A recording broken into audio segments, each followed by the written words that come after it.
Lumaki ako sa isang maliit na baryo sa Quezon, kung saan halos lahat ng tao ay magkakakilala. Tahimik ang buhay roon. Tuwing umaga ay gigising ako sa pilaok ng manok habang naaamoy ang usok mula sa mga kalan ng kapitbahay. Ang karamihan sa amin ay nabubuhay sa pagsasaka at pangingisda, kaya simple lang ang takbo ng bawat araw. Pero sa kabila ng payapang buhay namin, may isang bagay na hindi nawawala sa usapan ng mga matatanda sa baryo.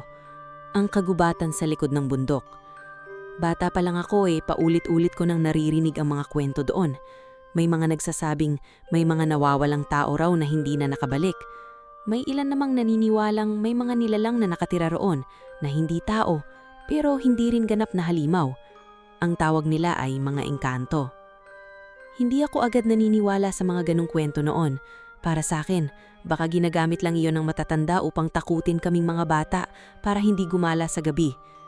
Pero habang tumatanda ako, napansin kong kahit matatapang na kalalakihan sa baryo ay iniiwasan ang kagubatan kapag sumasapit ang dilim.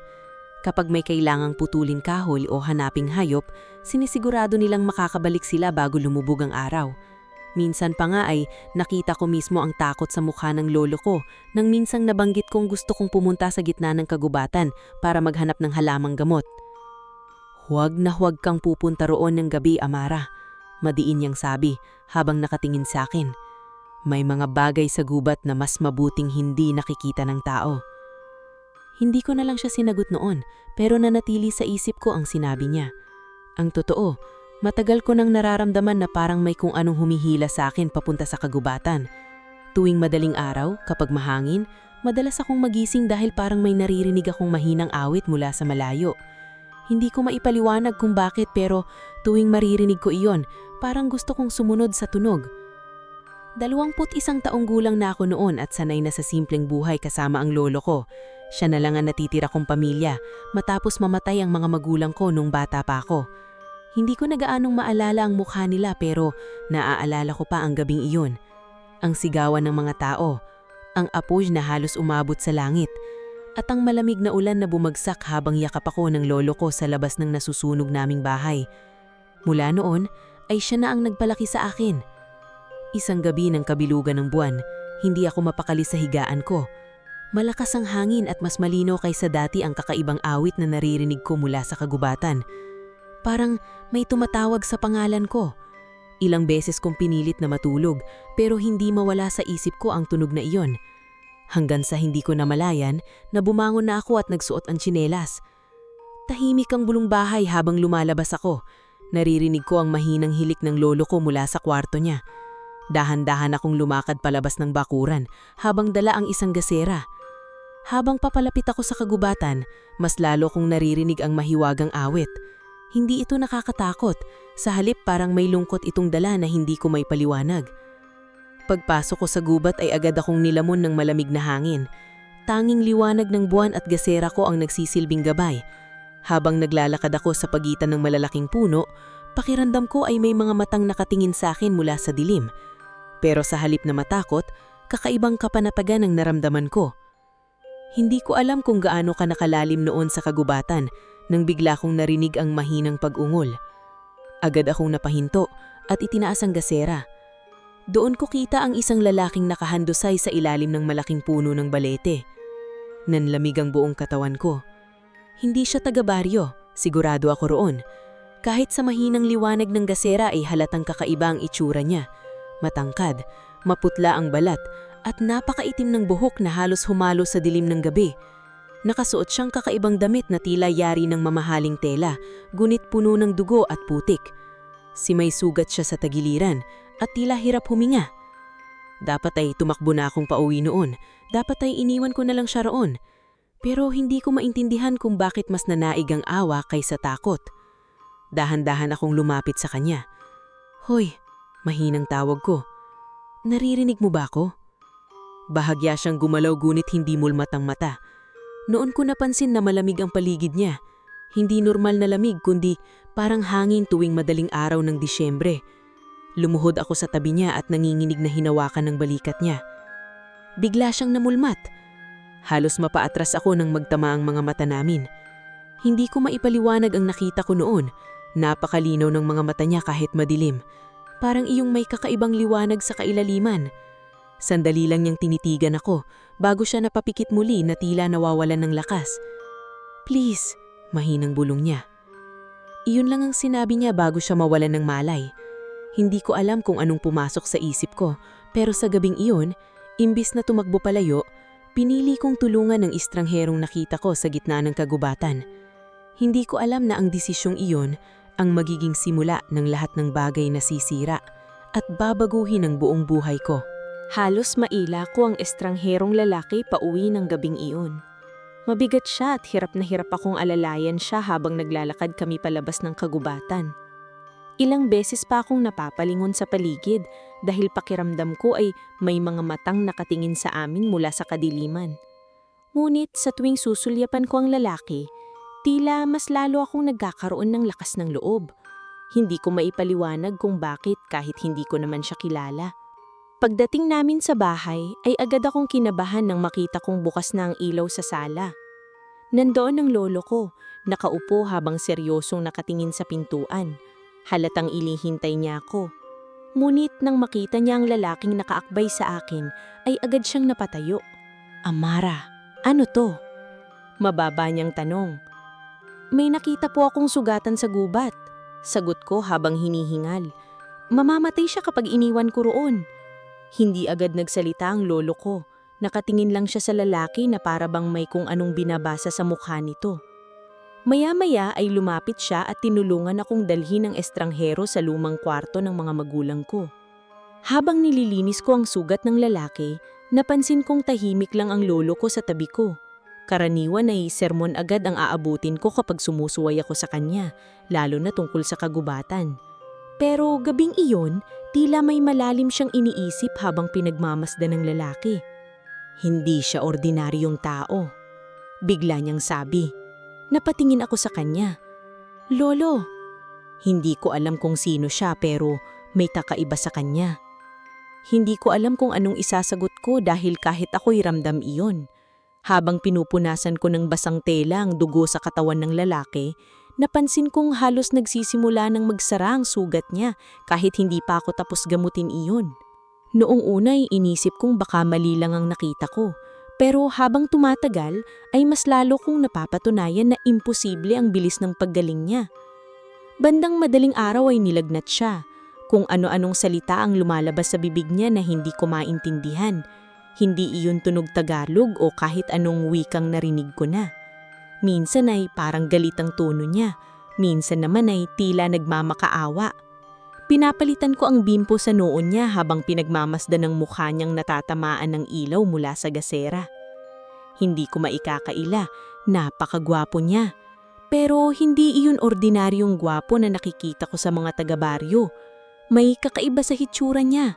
Para bang masyadong perpekto ang bawat detalye ng mukha niya upang maging normal na tao. Kahit ang mga pilik mata niya ay tila mas mahaba kaysa karaniwan.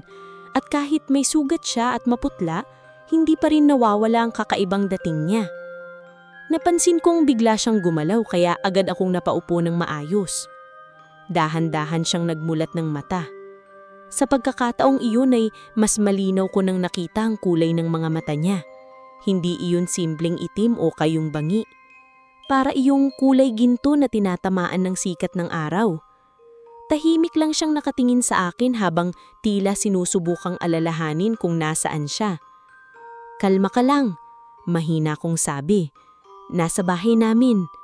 Napakurap siya at bahagyang napaangat ng tingin sa paligid. Tila naniniwago siya sa simpleng bahay naming yari sa kahoy at kawayan. Ako si Amara, sabi ko. Ikaw? Hindi siya agad sumagot. Tila pinag-iisipan pa niya kung dapat ba siyang magsalita. Evander, mahina niyang sagot. Kakaiba ang paraan niyang pagbanggit ng pangalan niya. Malalim ang boses niya ngunit parang may lambot na hindi ko maipaliwanag. Tila hindi rin siya sanay magsalita ng Tagalog kahit naiintindihan niya ako. Taga saan ka? Tanong ko. Sandali siyang natahimik bago umiwas ng tingin. Malayo. Hindi ko na siya pinilit sumagot. Halatang may tinatago siya. Pero kahit ganun, wala akong maramdamang panganib mula sa kanya. Sa halip ay parang mas nangingibabaw ang lungkot sa mga mata niya. Ilang araw siyang nanatili sa bahay namin. Hindi muna siyang pinapayagan ng lolo kong lumabas dahil baka makita siya ng mga taga-baryo. Habang tumatagal ay napapansin kong tila bata siyang namamangha sa mga simpleng bagay. Minsan ay matagal niyang pinagmamasdan ng apoy mula sa kalan habang parang ngayon lang niya nakita noon. Kapag kumakain kami ay tila maingat siyang nag-oobserba sa bawat ginagawa ko bago gayahin iyon. Isang umaga ay nadatnan ko siyang nakaupo sa labas habang pinagmamasdan ng ulan. "Hindi ka ba nilalamig?" tanong ko. Tumingin siya sa akin at bahagyang ngumiti. Noon kong unang nakita ang tunay niyang ngiti. Tahimik lang iyon ngunit supat para biglang bumilis ang tibok ng puso ko. "Maganda pala ang ulan kapag hindi ka nag-iisa," sabi niya. Hindi ko agad alam ang isasagot ko. Hindi ko maintindihan kung bakit tila may lungkot sa simpleng pangungusap niyang iyon. Habang lumilipas ang mga araw, mas lalo kong napapansin ang mga kakaibang bagay kay Evander. Isang gabi, aksidente niyang nahawak ang basag na baso at nagdugo ang palad niya. Ngunit ilang segundo lang ang lumipas ay tuluyan ang nagsara ang sugat parang walang nangyari. Napaatras ako sa gulat. Napatingin niya sa palad niya bago sa akin. Halatang doon lang niya naalala na hindi normal ang bagay na iyon para sa tao. "Amara," mahina niyang tawag. Pero hindi ako agad nakasagot. Sa unang pagkakataon ay nagsimulang bumalik sa isip ko ang lahat ng kwento tungkol sa mga nilalang sa kagubatan. At habang nakatingin ako sa mga mata niyang tila kumikislap sa dilim ng gabi, unti-unti kong naramdaman na baka hindi aksidente ang pagkikita namin. Parang may mas malalim na dahilan kung bakit siya napunta sa buhay ko. Mula nang makita kong kusa na lang nagsara ang sugat sa palad ni Evander, hindi na ako mapakali. Pilit kong iniisip na baka namamalikmata lang ako pero malinaw na malinaw ang nakita ko ng gabing iyon. Wala pang isang minuto ay nawala ang hiwa sa balat niya na parang hindi siya nasugatan. Tahimik lang kaming dalawa pagkatapos noon. Ako ay nakatayo malapit sa mesa habang siya naman ay nakaupo sa gilid ng bintana at nakatingin sa akin na tila naghihintay ng sasabihin ko. "Hindi ka tao," halos pabulong kong sabi. Sandaling bumaba ang tingin niya bago siya marahang huminga. "Natatakot ka ba sa akin?" Hindi ako agad nakasagot. Ang totoo, oo, pero hindi yung takot na gusto kong tumakbo palayo. Mas natatakot ako sa posibilidad na baka totoo ang lahat ng kwento tungkol sa mga engkanto na akala ko ay katang-isip lang noon. "Hindi ko alam," tapat kong sagot. Tahimik lang siyang tumanggo. Hindi niya ako pinilit magsalita pa. Sa halip ay tumingin lang siya sa madilim na kagubatan mula sa bintana habang tila malalim ang iniisip. Kinabukasan ay mas naging mailap ang pakikitungo sa akin ng lolo ko. Halatang may gusto siyang sabihin pero pinipigilan niya ang sarili niya. Habang naghahanda kami ng almusal, ilang beses niyang sinulyapan si Evander na noon ay tahimik lang na nakaupo sa labas ng bahay. "Hanggang kailan mo balak patuloyin yan dito?" tanong niya habang naghihiwa ng gulay. Hindi pa siya magaling at wala naman siyang ibang mapupuntahan. Nabuntong hininga siya. "May mga taong hindi dapat pinapatuloy sa buhay natin, Amara." Napatingin ako sa kanya pero hindi na siya nagsalita pa. Lumabas na lang siya ng bahay bitbit ng itak niya para magpunta sa bukid.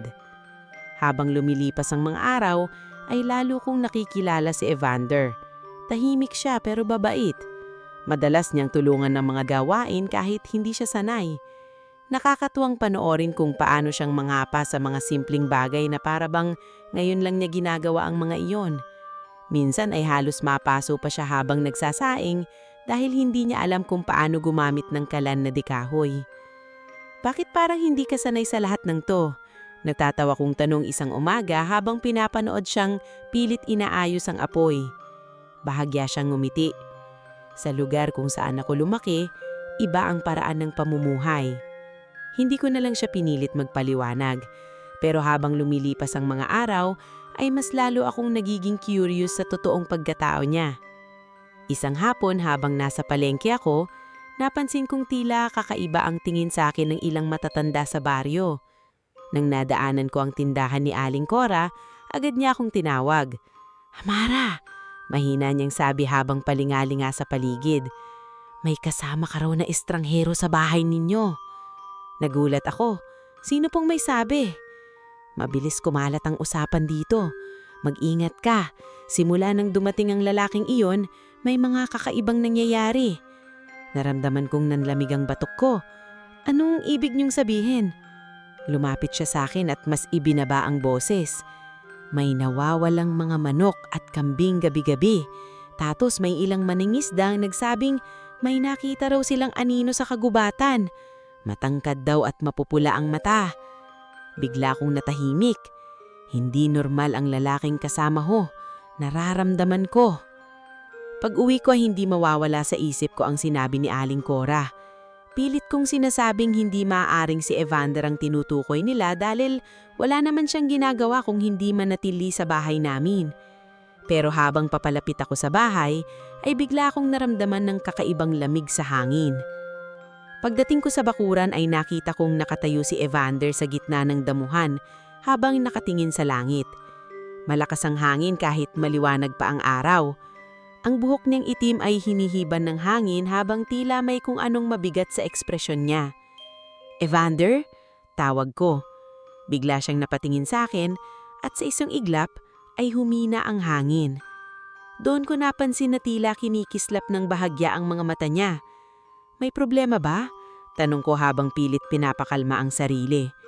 Ilang segundo muna siyang natahimik bago siya sumagot. "May naghahanap sa akin." Parang biglang bumigat ang paligid matapos niyang sabihin iyon.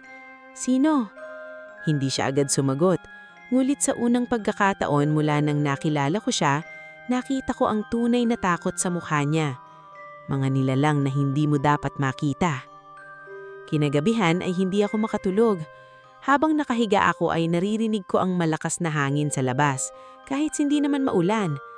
Maya-maya ay may narinig akong mahinang yabag mula sa likod ng bahay.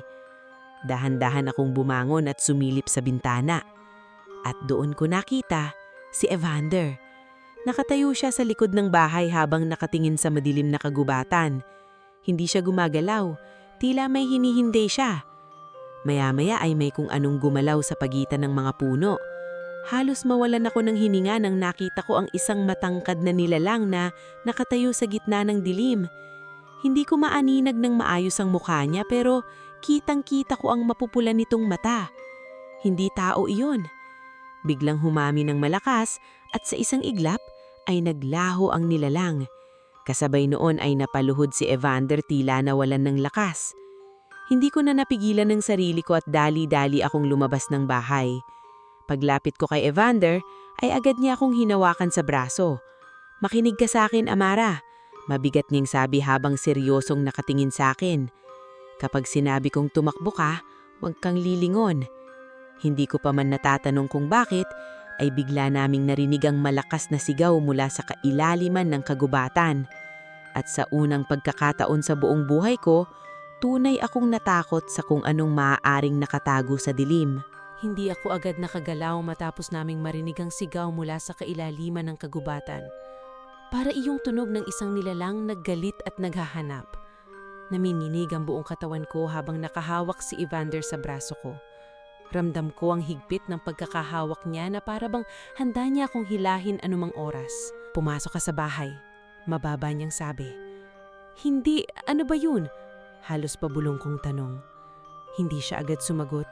Nakatingin lang siya sa madilim na bahagi ng kagubatan habang tila nakikinig sa bawat tunog ng hangin. Maya-maya ay dahan-dahan siyang huminga. Isa sila sa mga tauhan ng kaharian. Kahit hindi ko pa lubos na iintindihan ang ibig niyang sabihin, ramdam kong seryoso siya. At sa unang pagkakataon mula nang makilala ko siya, nakita kong tila handa siyang lumaban anumang oras. Muli naming narinig ang sigaw, ngunit mas mahina na iyon kaysa kanina. Maya-maya ay unti-unting humina rin ang malakas na hangin sa paligid. Hindi pa rin ako mapakali habang pinagmamastad si Evander. Hindi na siya mukhang simpleng sugatang estranghero na nakita ko sa gubat ilang araw nang nakalipas. Habang tinatamaan ng liwanag ng buwan, mas lalo kong nakikita kung gaano siya kaiba sa ordinaryong tao. Hindi na kami gaanong nakatulog ng gabing iyon. Kinaumagahan ay maagang umalis ang lolo ko para pumunta sa kabilang baryo, ngunit bago siya umalis ay matagal niyang tinitigan si Evander. May panganib na sumusunod sa lalaking yan. Malamig niyang sabi sa akin, kapag hindi siya umalis dito, madadamay tayo. Hindi ko alam kung bakit pero nasaktan ako sa sinabi niya. Hindi ko maipaliwanag kung bakit pakiramdam ko ay kailangan kong proteksyonan si Evander kahit ako mismo ay hindi ko alam kung sino talaga siya. Maghapon na tahimik lang si Evander. Madalas ko siyang makitang nakatingin sa kagubatan habang tila may malalim na iniisip. Nang gabing iyon, habang nag-iigib ako ng tubig sa may poso, napansin kong wala siya sa bahay. Bigla akong kinabahan. Hindi ko alam kung bakit pero pakiramdam ko ay may mangyayaring masama. Tahimik akong naglakad papunta sa kagubatan habang hawak ang gasera. Habang papalalim ako ng papalalim sa gitna ng mga puno, mas lalo kong nararamdaman ang malamig na hangin sa paligid. Maya-maya ay nakarinig ako ng mahinang boses. Huminto ako sa likod ng malaking puno nang nakita ko si Evander. May kausap siya. Nalaki ang mga mata ko nang nakita ko ang isa pang nilalang na nakatayo sa harap niya. Matangkad ito at nakasuot ng mahabang itim na kasuotan. Hindi ko maaninag ng maayos ang mukha nito pero kitang-kita ko ang maputlang balat at mga matang tila kumikislap sa dilim. Hindi na ka dapat bumalik dito. Malamig na sabi ng nilalang. Hindi ako sasama, sagot ni Evander. Hinahanap ka ng hari. Natahimik ako nang marinig iyon. Hari? Biglang humangin ng malakas at halos mamatay ang ilaw ng gasera ko. Napaatras ako ng bahagya at aksidenteng naapakan ko ang tuyong sanga sa lupa. Napalingon agad si Evander. Amara! Bago pa ako makasalita ay mabilis nang naglaho ang nilalang sa harapan niya. Para itong usok na tinangay ng hangin. Halos hindi ako makadinga habang nakatitig sa lugar kung saan ito nakatayo kanina. Ano yun?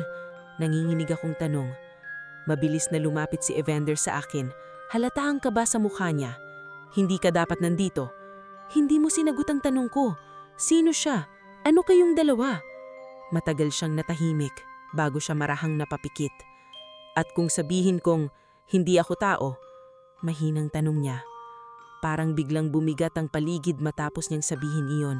Kahit tagal ko nang pinaghihingahalaan, iba pa rin pala kapag narinig mo mismo mula sa kanya. Tumingin siya diretso sa mga mata ko. Ako ang prinsipe ng mga engkanto. Halos mawala ang lakas ng mga tuhod ko. Lahat ng kwento ng matatanda tungkol sa mga nilalang sa gubat ay biglang bumalik sa isip ko. Mga nilalang na kayang linglangin ng tao. Mga nilalang na nagdadala ng kamalasan kapag minahal ka nila. Pero habang nakatingin ako kay Evander, hindi ko makita ang halimaw na inilalarawan ng mga kwento. Sa halip, isang lalaking tila pagod at malungkot ang nasa harapan ko. Totoo ba lahat ng kwento tungkol sa inyo? Mahinang tanong ko. Bahagya siyang ngumiti pero puno iyon ng lungkot. Karamihan sa mga tao takot sa hindi nila naiintindihan. Hindi ko alam kung ano ang dapat kong maramdaman noon. Natatakot ako pero kasabay noon ay parang mas lalo kong gustong maintindihan siya. Tumingin siya diretso sa mga mata ko. Hindi ligtas para sa iyo ang manatili malapit sa akin. Dahil hinahanap ka nila? Tumanggo siya. Doon niya unang ikinuwento ang tungkol sa kaharian nila. Isang mundong nakatago sa ilalim ng kagubatan, malayo sa paningin ng tao. Ayon kay Evander, ay isa siyang prinsipe na tumakas mula sa sarili niyang ama matapos tumangging sundin ang plano niyang palawakin ang kapangyarihan ng mga engkanto sa mundo ng mga tao. Ang ama ko, mahina niyang sabi habang nakatingin sa malayim dilim ng kagubatan. Hindi siya titigil hanggat hindi niya ako nahahanap.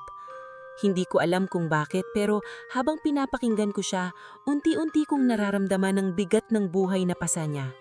Sa unang pagkakataon, naisip kong baka kaya siya naaakit sa simpleng buhay naming mga tao ay dahil pagod na siyang mabuhay sa mundong puno ng kapangyarihan at takot. Tahimik kaming naglakad pabalik ng bahay, ngunit bago kami makarating ay bigla siyang huminto. May gusto akong ipakita sa'yo. Napatingin ako sa kanya. Hindi siya agad sumagot. Sa halip ay iniabot niya ang kamay niya sa akin. At kahit kinakabahan ako, hindi ko napigilang tanggapin iyon. Sa sandaling magdikit ang palad namin, biglang humihip ang malamig na hangin sa paligid. Kumislap ang paligid namin at halos mawalan ako ng balanse.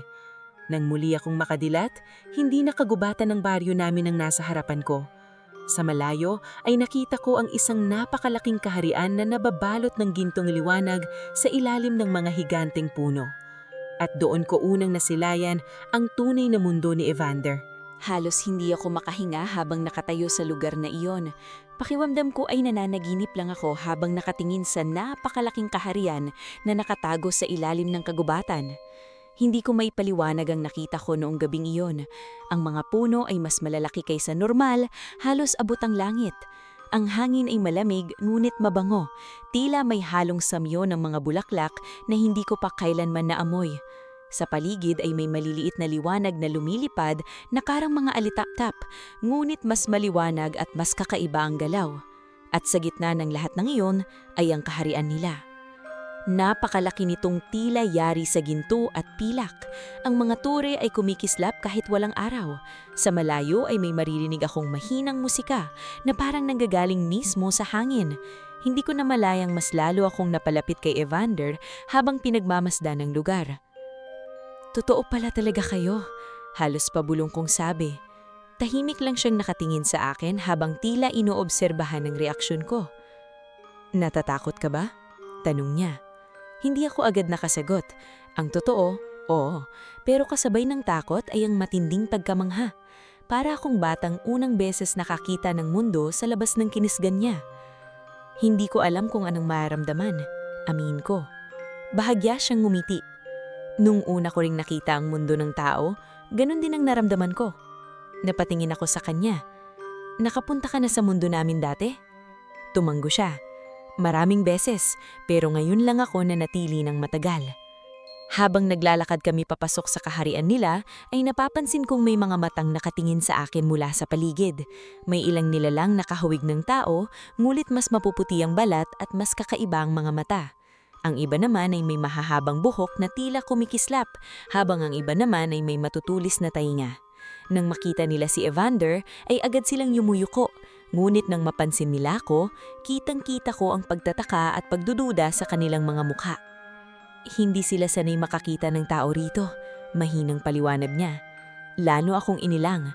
Habang papalalim kami sa kaharian nila, ay mas lalo kong napapansin kung gaano ito kaiba sa mundo namin. Walang ingay ng sasakyan o sigawan ng tao. Taning tunog ng hangin, tubig at kakaibang musika lang ang maririnig. Maganda ang lugar pero hindi iyon nagbibigay ng kapanatagan. Sa halip, pakiramdam ko ay isa akong dayuhan sa mundong hindi dapat para sa akin.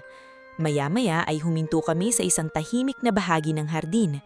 Doon ay may malaking puno na kulay pilak ang mga dahon. Kumikinang iyon habang tinatamaan ng liwanag mula sa buwan. Dito ako madalas pumunta noon kapag gusto kong mapag-isa, sabi ni Evander habang nakatingin sa puno. Tahimik akong naupo sa tabi niya. Bakit mo ako dinala rito? Tanong ko. Matagal siyang hindi nakasagot. Nakatingin lang siya sa malayo na tila may iniisip. Dahil gusto kong may isang taong makakita sa tunay kong mundo. Hindi ko alam kung bakit pero biglang bumigat ang dibdib ko sa sinabi niyang iyon. Sa unang pagkakataon ay naramdaman kong hindi lang siya basta naaakit sa akin. Parang may mas malalim siyang nararamdaman na pilit niyang itinatago.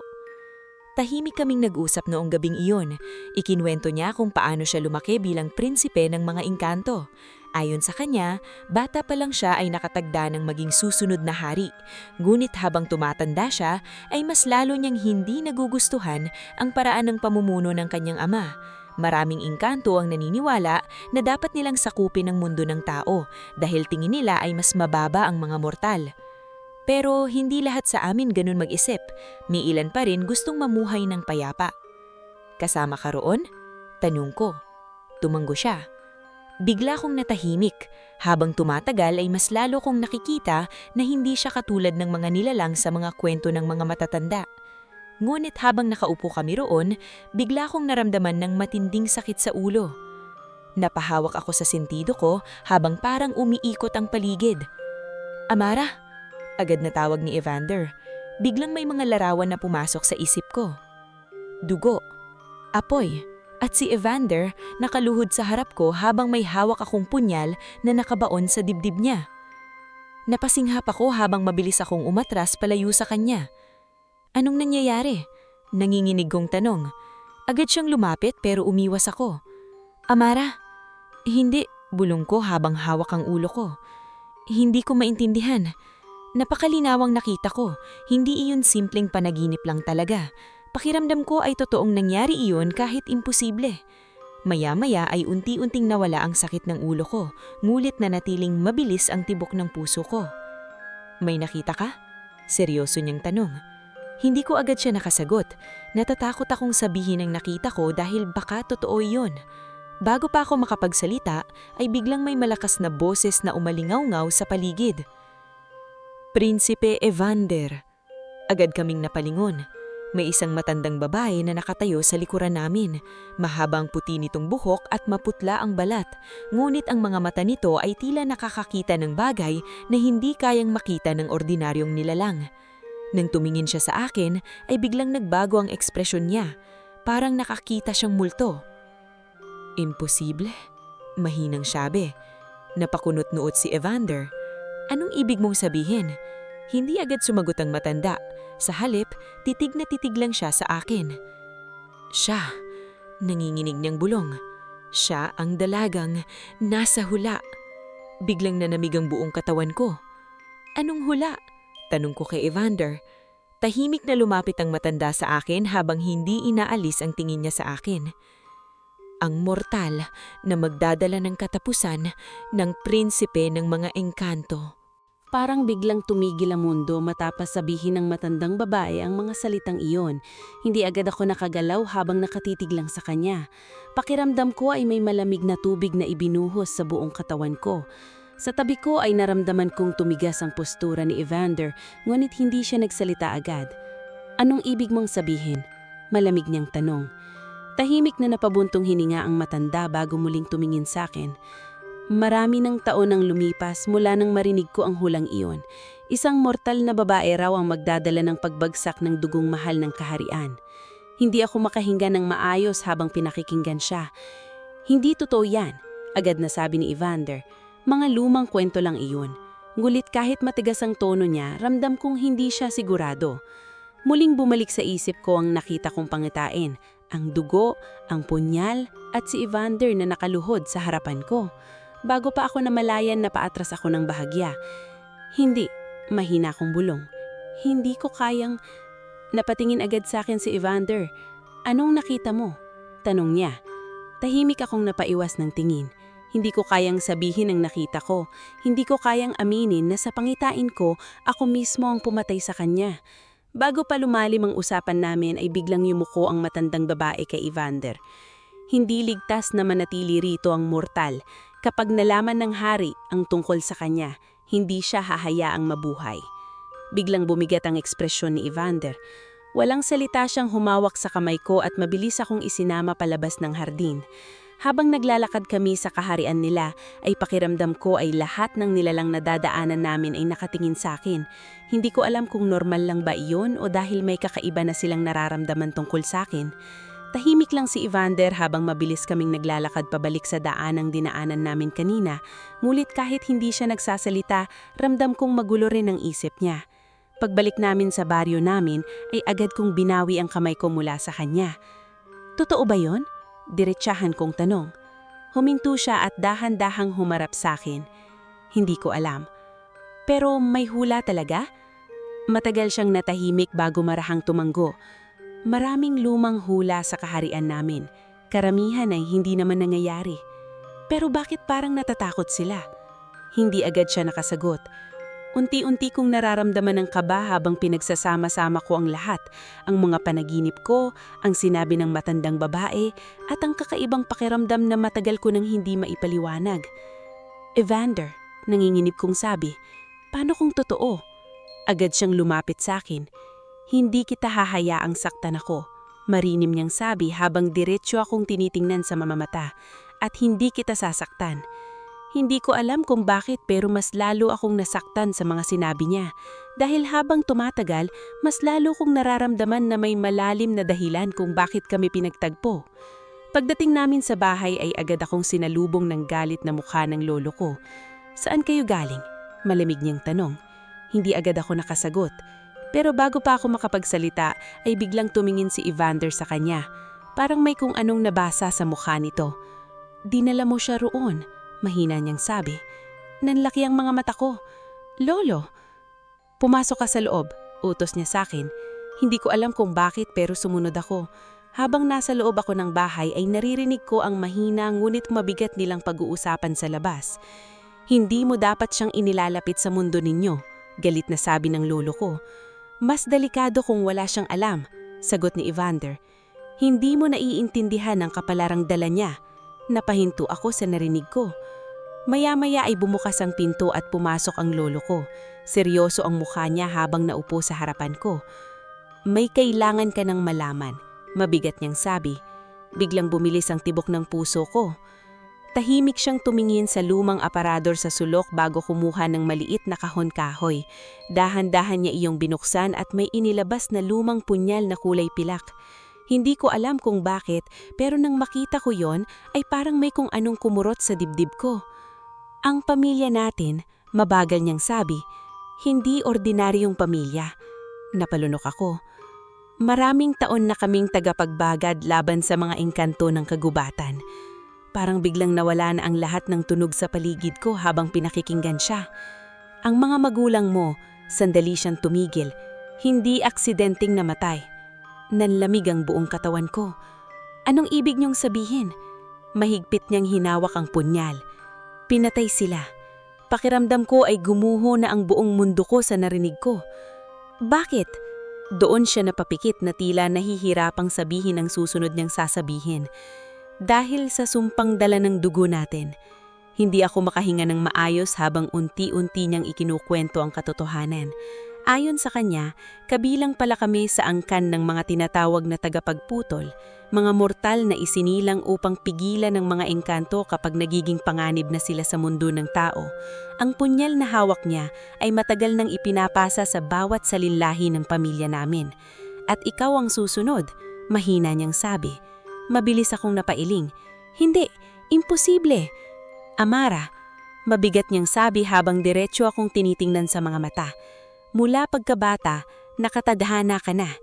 Napatingin ako sa punyal at sa isang iglap muling bumalik sa isip ko ang pangitain. Ako, si Evander at ang punyal na nakabaon sa dibdib niya. Bigla akong napaatras habang naninginig. "Hindi, iiyak ang bulong. Hindi ko kayang saktan siya." Tahimik lang ang lolo ko habang pinagmamasdan akong unti-unting nadudurog sa katotohanan. At sa unang pagkakataon mula nang nakilala ko si Evander, doon ko tunay na iintindihan kung gaano kapanganib ang pagmamahal na unti-unti kong nararamdaman para sa kanya. Hindi ako nakatulog ng gabing iyon. Paulit-ulit na umiikot sa isip ko ang lahat ng sinabi ng lolo ko.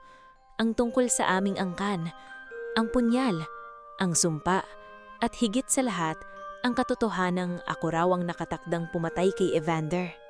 Nakaupo lang ako sa gilid ng bintana habang pinagmamasdan ng madilim na kagubatan sa malayo.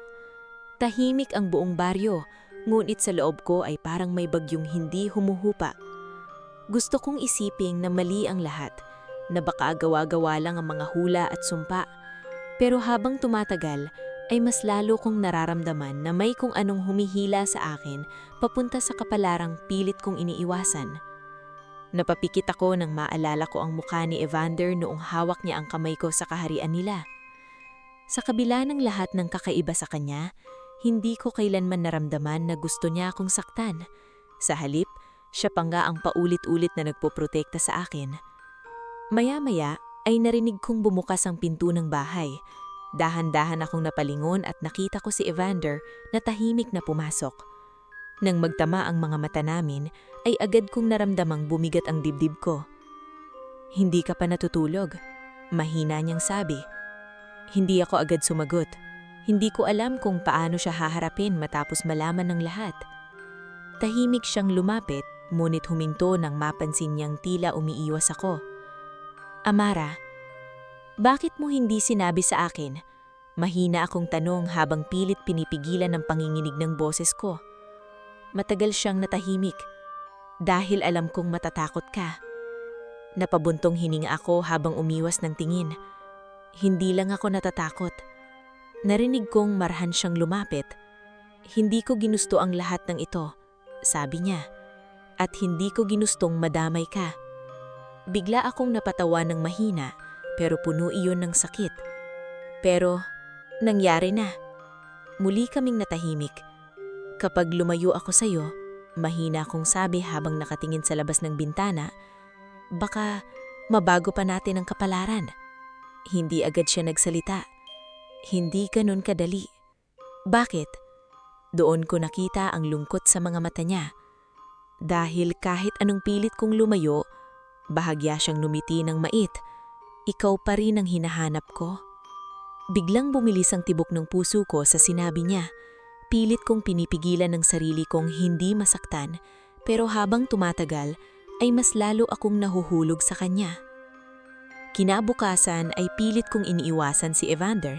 Nagpakalayo ako sa bahay at tumulong sa ilang kapitbahay para lang hindi ko siya makausap. Ngunit kahit saan ako magpunta, ay tila siya pa rin ang laman ng isip ko.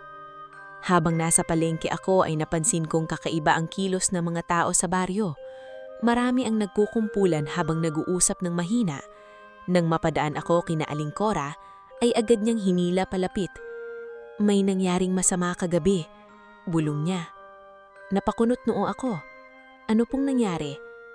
May nawawala na namang hayop, pero ngayon, natigil siya. May nakita raw dugo sa may kagubatan. Bigla akong kinabahan. Pag-uwi ko ay agad kong hinanap si Evander, ngunit wala siya sa bahay. Taning ang lolo ko lang ang naroon at seryosong nakaupo sa mesa. Nasaan siya? Agad kong tanong. Hindi siya agad sumagot. Pumunta siya sa kagubatan. Biglang bumilis ang tibok ng puso ko.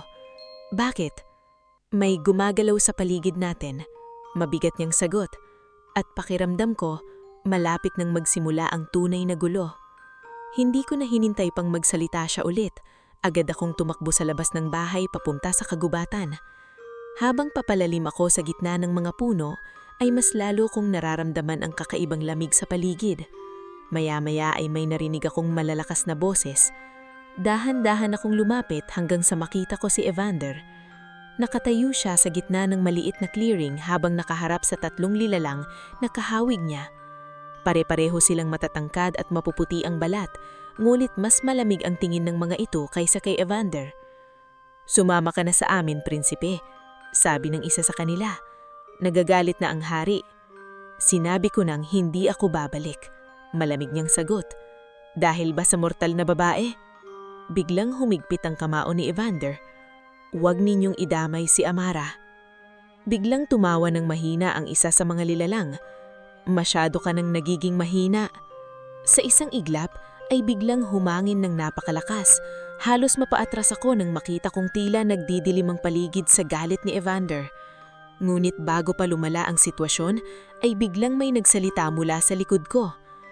Kaya pala hindi ka na bumabalik. Nanlamig ang buong katawan ko. Dahan-dahan akong napalingon. At doon ko nakita ang isang lalaking mas matangkad kaysa sa kanilang lahat. Nakasuot siya ng mahabang itim na kasuutan habang malamig na nakatingin kay Evander. Ngulit ang pinakamatatakutin sa lahat ay ang mga mata niyang tila walang kahit anong emosyon. Hindi ko man lang kailangang tanungin siya kung sino siya. Ramdam ko agad ang mabigat na presensya niya. Ang hari ng mga engkanto. Napatingin siya sa akin at sa isang iglap ay parang hindi ako makahinga. Siya ba ang mortal? Malamig niyang tanong. Mabilis na humarang si Evander sa harapan ko. Wala siyang kinalaman dito. Ngunit biglang ngumiti ng bahagya ang hari. Hindi iyon masayang ngumiti. Mas iyon nakakatakot. May kinalaman siya sa lahat. Unti-unti siyang lumapit habang nakatingin sa akin. At dahil sa kanya, mahina niyang sabi, handa mong talikuran ang sarili mong kaharian. Tahimik si Evander, ngunit hindi siya umaatras. Doon ko nakita kung gaano kabigat ang sitwasyon. Pinili niya ako, at dahil doon, itinuring na siyang traidor ng sarili niyang lahi. Hindi ako makagalaw habang nakatayo sa likuran ni Evander. Pakiramdam ko ay unti-unting bumibigat ang hangin sa paligid habang nakaharap niya ang hari ng mga engkanto. Kahit hindi pa nagsasalita ang ama niya, ramdam ko agad kung gaano ito kapanganib. Iba ang presensya niya sa ibang engkantong nakita ko. Kung si Evander ay tila malamig ngunit may kabaitan sa mata, ang hari naman ay puro dilim at kapangyarihan ng dala. Tahimik lang siyang nakatingin sa amin habang umiihip ang malakas na hangin sa paligid. Matagal na kitang hinahanap, malamig niyang sabi kay Evander. At ito palang dahilan kung bakit mo piniling magtago sa mundo ng tao. Hindi sumagot si Evander, bahagya lang siyang humakbang pasulong upang mas mailayo ako sa kanila. Hindi siya kasali rito. Ngumiti ng bahagya ang hari, ngulit walang init ang ekspresyon niya. Hindi mo pa rin naiintindihan. Dahan-dahan siyang tumingin sa akin. Ang mortal na iyan ang dahilan kung bakit ka magiging mahina. Bigla akong nakaramdam ng kaba nang napunta sa akin ang tingin niya, para bang kaya niyang makita ang lahat ng nasa isip ko. Umuwi ka na, Amara, mahinang sabi ni Evander nang hindi inaalis ang tingin sa ama niya. Pero hindi ako makagalaw, hindi ko kayang iwan siya roon. Biglang nagdilim ang paligid ng humangin ng malakas. Sa isang iglap ay nakita kong kumislap ang mga mata ng hari. Kung hindi ka sasama sa akin, malamig niyang sabi, puwersahan kitang ibabalik. Kasabay noon ay biglang sumugod ang dalawang engkantong nasa likuran niya. Napasigaw ako nang makita kong mabilis silang lumapit kay Evander na halos hindi na makita ng mata ko ang galaw. Ngunit mas mabilis si Evander. Sa isang iglap ay biglang lumakas ang hangin sa paligid at tila may hindi nakikitang puwersang nagtulak sa dalawang engkantong palayo. Tumama sila sa puno habang umuugong ang buong kagubatan. Nanlaki ang mga mata ko habang pinapanood silang maglaban. Hindi na mukhang ordinaryong tao si Evander sa sandaling iyon. Kumikinang ng bahagya ang mga mata niya habang tila gumagalaw ang hangin ayon sa galit niya. Tumigil na kayo, sigaw niya. Ngunit sa halip na tumigil ay mas lalo lang ngumiti ang hari. Ngayon mo lang ginagamit ang tunay mong lakas dahil sa isang mortal? Malamig niyang tanong. Bigla akong nakaramdam ng kaba nang napansin kong nagsisimulang magbago ang paligid. Ang mga puno ay tila yumuyuko sa lakas ng enerhiyang nagmumula sa kanila. At doon ko naunawaan kung gaano kalaki ang mundong kinabibilangan ni Evander. Hindi ito simpleng away lang. Isa itong digmaang matadal nang nagsisimulang mabuo. Bigla akong napasigaw nang makitang mabilis na sumugod ang hari kay Evander. Mulit bago pa man sila magbanggaan, ay biglang may matandang boses na sumigaw mula sa likuran. Tama na! Lumingon kaming lahat. Naandon ang lolo ko habang hawak ang lumang punyal ng aming pamilya. Hindi ko alam kung paano niya kami nahanap, ngunit seryoso ang mukha niya habang nakatitig sa hari ng mga engkanto. Hindi mo maaaring kunin siya, malamig niyang sabi. Bahagyang naningit ang mga mata ng hari nang makita ang punyal. Tagaputol, mahina niyang sabi. Biglang bumigat ang paligid matapos niyang bunggitin ang salitang iyon. Mabilis na lumapit ang lolo ko sa akin at hinila ako palapit sa kanya. Umalis na tayo rito. Pero si Evander, ngayon na. Bago pa ako makapagsalita ay biglang umalingaw-ngaw ang napakalakas na sigaw sa paligid. Halos mabingi ako habang tila yumayanig ang buong kagubatan. At sa gitna ng kaguluhan, nakita kong mabilis na tumingin si Evander sa akin. Tumakbo ka! Sigaw niya. Hindi ko alam kung bakit pero sa pagkakataong iyon ay napilitan akong sumunod. Hinila ako ng lolo ko palabas ng kagubatan habang naririnig ko sa likuran ang malalakas na tunog ng hangin at mga puno na tila nababali. Nanginginig ako habang tumatakbo ngulit paulit-ulit akong lumilingon para makita si Evander hanggang sa tuluyan na siyang matakpan ng dirim ng kagubatan. Pagdating namin sa bahay, agad kong hinila ang kamay ko mula sa lolo ko. Hindi natin siya pwedeng iwan, sigaw ko. Hindi mo naiintindihan ang nangyayari, galit na sagot niya. Siya ang pinupunterya nila at ikaw ang dahilan. Bigla akong natahimik. Mabigat ang bawat hininga ko habang pinipilit kong intindihin ang lahat. Kapag nagpatuloy yan, mababang sabi niya, masisira ang parehong mundo. Hindi ko alam kung anong ibig niyang sabihin pero bago pa ako makapagtanong ay biglang bumukas ang pinto ng bahay. Halos mawalan ako ng hininga nang makita si Evander. Sugatan siya at hirap huminga ngunit agad siyang lumapit sa akin. Kailangan nating umalis, mabigat niyang sabi. Bakit? Hindi naligtas dito. Doon niya ikinuwento na nagsisimula ng maghanap ang mga engkanto sa buong paligid ng baryo. Kapag nalaman ng ama niya kung sino talaga ako, hindi nila akong hahayaang mabuhay. Bakit ako? Nanginginig akong tanong. Matagal siyang natahimik bago marahang tumingin sa akin. Dahil ikaw ang nakikita nilang dahilan ng pagbagsak ko. Tahimik akong napaiyak. Sa unang pagkakataon ay tuluyan kong naramdaman kung gaano kalaki ang gulong kinapalubuan namin. Hindi na ito simpleng pagmamahalan sa pagitan ng tao at engkanto. Unti-unti na kaming hinihila ng kapalaran papunta sa isang wakas na pareho naming kinakatakutan. Kinagabihan ay umalis kami ng baryo. Tahimik kaming lumakad ni Evander papunta sa bundok habang ang lolo ko ay naiwan sa bahay. Hindi ko alam kung saan kami pupunta. Ang alam ko lang, habang palayo kami sa baryo ay mas lalo kong nararamdaman na wala ng paraan para bumalik sa dati naming buhay. At habang naglalakad kami sa gitna ng malamig na gabi, dahan-dahang hinawak ni Evander ang kamay ko. "Natatakot ka ba?" Mahinang tanong niya. Napatingin ako sa kanya. "Oo," tapat kong sagot. Bahagyang ngumiti siya ngunit may lungkot iyon. Ako rin. At sa unang pagkakataon mula sa nagsimula ang lahat, doon ko lamang naramdaman na kahit prinsipe siya ng mga engkanto, ay isa rin siyang nilalang na natatakot mawala ang taong mahal niya. Ilang araw kaming nagtago ni Evander sa kabundukan. Kung minsan ay sa abandonadong kubo kami natutulog, minsan naman ay sa loob ng lumang simbahan na matagal nang hindi pinupuntahan ng mga tao. Habang tumatagal ay mas lalo kong nararamdaman kung gaano kabigat ang sitwasyon namin. Hindi na kami basta nagtatago lang sa mga nilalang ng kagubatan. Pakiramdam ko ay mismong kapalaran na ang humahabol sa amin. Tahimik ang mga araw naming dalawa. Pero sa kabila noon ay mas lalo kaming naging malapit sa isa't isa. Kapag gabi ay madalas kaming mag-usap habang nakaupo sa ilalim ng malamig na buwan. Doon ko mas nakilala si Evander hindi bilang prinsipe ng mga engkanto, kundi bilang isang nilalang na matagal ng pagod sa sarili niyang mundo. "Bata pa lang ako," mahina niyang sabi isang gabi habang nakatingin sa apoy. "Itinuro na agad sa akin na ang mga tao ay mahihina, na dapat naming pamunuan ng mundo ninyo." Tahimik lang akong nakikinig habang pinagmamasdan ng liwanag ng apoy na tumatama sa mukha niya. Napatingin ako sa kanya. "Bakit mo nasabi?" "Dahil marunong kayong matakot, masaktan, umiyak, at magmahal kahit alam ninyong may katapusan ng lahat." Biglang bumigat ang dibdib ko sa sinabi niya. Dahil habang tumatagal ay mas lalo kong naiisip na baka iyon nga ang dahilan kung bakit kami nagkakaganito ngayon. Dahil sa pagmamahal na pilit naming nilalaban kahit parehong alam naming may masamang kahihinatnan. Ngunit habang mas lumalalim ang nararamdaman namin sa isa't isa, mas lalo namang lumalala ang mga pangitiin ko. Halos gabi-gabi ko nang napapanaginipan si Evander na duguan sa harapan ko. Minsan ay nasa gitna kami ng kagubatan habang nasusunog ang paligid.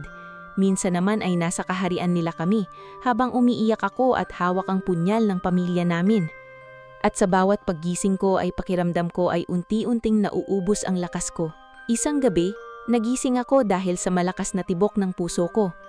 Nanginginig ako habang pilit humihinga ng maayos. Napansin agad iyon ni Evander. "Masama na naman ba ang napanaginipan mo?" Mahina niyang tanong. Hindi agad ako sumagot. Unti-unti akong napaupo habang hawak ang ulo ko. Parang hindi na siya panaginip. Nanginginig kong sabi, "Pakiramdam ko, may gusto itong ipakita sa akin." Tahimik lang siyang nakatingin sa akin bago dahan-dahang lumapit. "Sabihin mo sa akin." Napapikit ako bago marahang nagsalita. "Nakita ko na naman ang sarili ko." Mahina akong bulong. "At ikaw na naman ang nasa harapan ko." Hindi siya nagsalita. "Pero iba na ngayon." Habang ibanad ko ang dagdag ko habang umiiyak. "May malaking pintuan sa likod mo. At may mga nilalang na lumalabas doon papunta sa mundo ng mga tao." Biglang nagbago ang ekspresyon ni Evander. "Anong klaseng pintuan?" Hindi ko agad masagot dahil kahit ako ay nahihirapang intindihin ang nakita ko. "Parang daanan?" Sagot ko. "At habang dumadaloy ang dugo mo, mas lalo iyong bumubukas." Biglang natahimik si Evander. Doon ko unang nakita ang tunay na takot sa mukha niya. "Evander?" Kinakabahan kong tawag. Ngulit bago pa siya makapagsalita ay biglang humangin ng napakalakas sa labas ng simbahan. Mabilis siyang tumayo. May paparating. Kasabay noon ay narinig namin ng mahinong yabag sa labas. Biglang bumukas ang malaking pintuan ng abandonadong simbahan at isang matandang babae ang dahan-dahang pumasok. Nakasuot siya ng maitim na damit habang hawak ang isang mahabang tungkod. Nanlaki ang mga mata ko nang nakilala ko siya. Siya ang matandang engkantadang nakita namin noon sa kaharian. Tahimik siyang tumingin sa amin bago marahang nagsalita. Wala na kayong oras. Napakunot noo si Evander. Bakit ka nandito? Tinutugis ka na ng hari. At mas lumalala na ang hula. Biglang bumigat ang pakiramdam ko. Ano ba talagang ibig sabihin ng hula? Tanong ko. Tahimik siyang tumingin sa akin. Hindi ka isinilang lamang para patayin ng prinsipe. Bagus kay isinilang para pigilan ang pagbubukas ng daanan. Naramdaman kong nanlamig ang buong katawan ko. Anong daanan? Mabigat siyang napabuntong hininga. Ang dugo ng dugong mahal na prinsipe ang susi upang tuluyang mabuksan ang pintuan ng kaharian ng mga engkanto papunta sa mundo ng mga tao. Napatingin ako kay Evander. At kapag nangyari yon, mahina akong tanong, magwawakas ang mundo ninyong mga mortal. Biglang nawala ang lahat ng tunog sa paligid habang pinoproseso ko ang sinabi niya.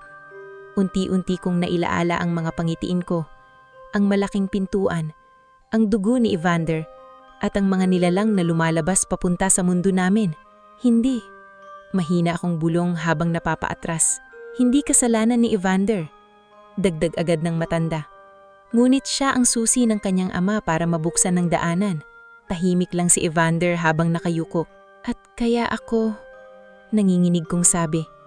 Ako ang nakatakdang patayin sa kanya? Walang sumagot agad.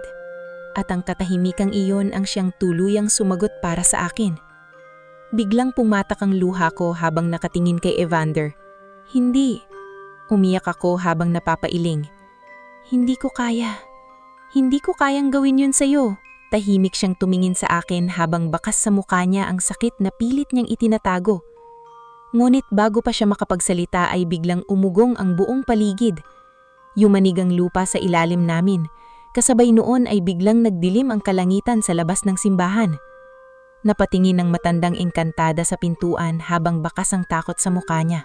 Huli na, mahina niyang sabi. Maya-maya ay narinig namin ang napakalakas na sigaw mula sa kagubatan. At sa sandaling iyon, alam naming nagsimula na ang digmaan na tagal naming iniiwasan. Halos hindi kami makagalaw habang yumanig ang buong paligid. Ang abandonadong simbahan na pinagtataguan namin ay tila anumang oras ay maaaring bumagsak dahil sa lakas ng pagyanig. Sa labas ay maririnig ang malalakas na sigaw at ang ugong ng hangin na tila may dalang matinding galit. Mabilis na tumingin si Evander sa matandang engkantada. Nahanap na tayo ng ama ko. Tahimik na tumanggo ang matanda habang mahigpit na hawak ang tungkod niya. Hindi lang siya, mabigat niyang sabi. Kasama niya ang hukbo ng kaharian. Nanlamig ang buong katawan ko habang nakatayo sa gitna ng simbahan. Hindi ko akalaing darating kami sa puntong ito. Ilang linggo lang ang nakalipas, simpleng dalaga lang ako sa baryong halos walang nangyayari. At ngayon, nasa gitna ako ng digmaan sa pagitan ng mga engkanto at ng kapalarang matagal nang naghihintay sa akin. Biglang humawak si Evander sa kamay ko. Kailangan nating umalis. Ngunit bago pa kami makalabas ng simbahan ay biglang bumukas ng malakas ang malaking pintuan nito. Halos mawala ang hininga ko nang makita ko ang hari ng mga engkanto na nakatayo sa gitna ng dilim. Sa likuran niya ay dosenang nilalang na may kumikislap na mga mata habang tila nilalamon ng anino ang buong paligid. Tahimik lang siyang nakatingin sa amin. Hanggang dito na lang ang pagtatago mo, malamig niyang sabi kay Evander. Humakbang si Evander pasulong habang pilit akong inilalayo sa kanila. Huwag mo siyang idamay. Ngunit numiti lang ng bahagya ang hari. Hindi mo pa rin naiintindihan. Dahan-dahan siyang tumingin sa akin. Ang mortal na iyan ang dahilan kung bakit mawawala sa atin ang kapangyarihang nararapat sa kaharian. Biglang humangin ng napakalakas at kasabay noon ay nagsimulang kumislap ang lupa sa ilalim namin. Maya-maya ay lumitaw sa gitna ng simbahan ang kakaibang liwanag. Napaatras ako habang unti-unting bumubukas ang isang napakalaking pintuan sa hangin mismo. Sa loob nito ay puro dilim at anino ang makikita, ngunit ramdam ko ang napakalakas na enerhiyang nanggagaling doon. Nanlaki ang mga mata ko. Ito ang pintuang nakikita ko sa mga paningin ko. At last, mahina ngunit puno ng pananabik na sabi ng hari. Napatingin ako kay Evander at doon ko nakita ang matimbing takot sa mukha niya. Amara, makinig ka sa akin. Ngunit hindi ko magawang gumalaw habang pinagmamasdan ng malaking daanan na unti-unting bumubukas. Sa loob nito ay may mga aninong gumagalaw at maya-maya ay nagsimula ng lumabas ang mga nilalang na hindi ko maipaliwanag ang anyo. Mas nakakatakot sila kaysa sa mga engkantong nakita ko noon. Mahahaba ang mga kamay nila at tila puro anino ang katawan nila. Nagsimulang sumigaw ang matandang engkantada. Kapag tuluyan niyang bumukas, hindi na iyong maisasara. Biglang tumingin ang hari kay Evander. Ang dugo mo ang susi ng bagong kaharian. Doon ko tuluyang naunawaan ang lahat. Hindi masama si Evander. Hindi siya ang kalaban. Ngunit siya ang susi upang tuluyang mabuksan ang daanan ng mga nilalang mula sa mundo nila papunta sa mundo naming mga tao. At ako lamang ang itinadhanang pumigil doon. Napaatras ako habang naninginig. Hindi ko kayang saktan si Evander. Ngunit habang lumalaki ang pintuan sa likuran niya, mas lalo kong naririnig ang sigaw ng mga tao sa isip ko. Mga baryong masusunog, mga taong mamamatay, ang buong mundo naming mawawasak. Biglang sumugod ang ilang nilalang mula sa daanan, ngunit mabilis silang hinarang ni Evander gamit ang kapangyarihan niya. Alingaw-ngaw ang malakas na hangin habang pilit niyang isinasara ang pintuan, ngunit unti-unti siyang nangihina. Amara, hirap niyang tawag habang nakatingin sa akin. Maya-maya ay dahan-dahan niyang inlabas mula sa damit niya ang punyal ng pamilya namin. Nanlaki ang mga mata ko. Hindi! Umiiyak akong bulong habang napapailing. Lumapit siya sa akin kahit sugatan na at hirap ng huminga. Wala nang ibang paraan. Umiiyak akong umatras, ngulit marahan niyang hinawakan ng mukha ko. Makinig ka sa akin, mahinang niyang sabi habang pilit na numingiti. Kung hindi mo gagawin, mawawala ang lahat. Hindi ko kaya, tuluyan na akong napaiyak. Ayokong mawala ka. Bahagya siyang pumikit habang tila pilit kinakaya ang sakit. Sa ulang pagkakataon, mahinang niyang sabi, nakaramdam ako ng totoong buhay dahil sa'yo. Mas lalo akong napaiyak habang naninginig ang kamay ko. Sa likuran namin ay mas lalo pang lumalakas ang pintuan habang unti-unting lumalabas ang mga nilalang mula sa roon. Ang hari naman ay tahimik lang siyang nakatingin sa amin habang tila hinihintay ang mangyayari. At kung ikaw ang katapusan ko, mahinang bulong ni Evander habang inilalagay ang punyal sa kamay ko. Hindi ko na napigilan ang hikbi ko. At sa gitna ng magulong paligid, habang ang hangin ay tila sumisigaw sa sakit, dahan-dahan kong itinapat ang punyal sa dibdib niya. Nakatingin lang siya sa akin. Walang galit, walang takot, kundi pagmamahal lang. At doon ko tuluyang ibinaon ang punyal. Biglang umugong ang buong paligid. Napahawak ako kay Evander habang bumubuhos ang luha ko. Unti-unting nanghina ang katawan niya sa mga bisig ko habang nagsisimulang sumara ang napakalaking pintuan sa likuran namin. Nagsimulang sumigaw ang hari ng mga engkanto habang unti-unting hinihigop pabalik ng daanan ng mga nilalang. At sa loob lamang ng ilang segundo, tuluyang iyong nagsara. Nawala ang lahat ng ingay. Naging tahimik ang paligid. Nanginginig akong napatingin kay Evander habang hawak ko siya. Bahagya siyang ngumiti kahit unti-unti nang nawawala ang liwanag sa mga mata niya. Huwag kang umiyak, mahinang niyang bulong habang pinupunasan ang luha ko gamit ang nanginginig niyang kamay. Mahal kita, umiiyak akong sabi. At sa unang pagkakataon, doon ko nakita ang pinakamasaya niyang ngiti. Mahal din kita, Amara. Maya-maya ay tuluyan ng pumikit ang mga mata niya. At kasabay noon ay ramdam kong tila huminto rin ang isang bahagi ng puso ko. Lumipas ang maraming taon matapos ang gabing iyon. Unti-unting bumalik sa normal ang mundo. Nawala ang mga kakaibang nilalang sa kagubatan at tumahimik muli ang baryo namin. Marami ang hindi naniwala sa totoong nangyari, pero hindi ko na kailangang patunayan yun sa kanila. Dahil ako mismo ang naging saksi. Hanggang ngayon, tuwing sumasapit ang gabi ng kabilugan ng buwan, madalas akong pumunta sa lumang kagubatan kung saan ko unang nakita si Evander. At tuwing umiihip ang malamig na hangin sa pagitan ng mga puno, pakiramdam ko ay naroon pa rin siya. Nagmamasdan, tahimik na numingiti, At patuloy akong minamahal kahit matagal na siyang nawala sa mundong ito.